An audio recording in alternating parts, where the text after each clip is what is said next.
going back to this question of the gap between the skills that students do have and the ones that they need, and I believe there is a gap. But I also think there are probably some things that we're doing better on and worse on in terms of the most important outcomes. So when you think about the students that you're looking at to hire recent graduates, what are the things they're doing well on, and what are the things that they need to do better on, and exactly how do they demonstrate their potential to you when you're trying to hire them? I get asked this question a lot of times when I go and speak at colleges and universities about what students need, and I usually say three things. And then you can translate this from a skill perspective. But life is an interview.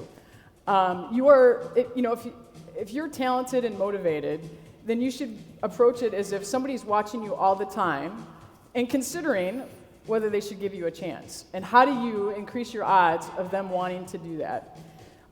It's all about relationships. And I'd say if there's one thing that we see, at Harley-Davidson, and I spend a lot of my time on, is helping people think about how do they be in relationship with others, how do they communicate and collaborate effectively.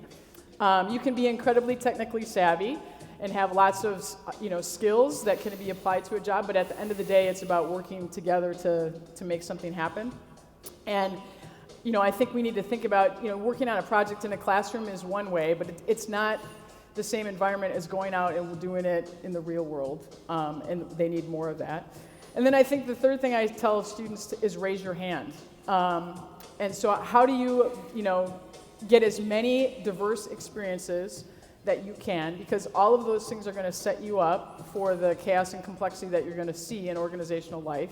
And the more diversity of your experiences, I think the better prepared you are to deal with those things.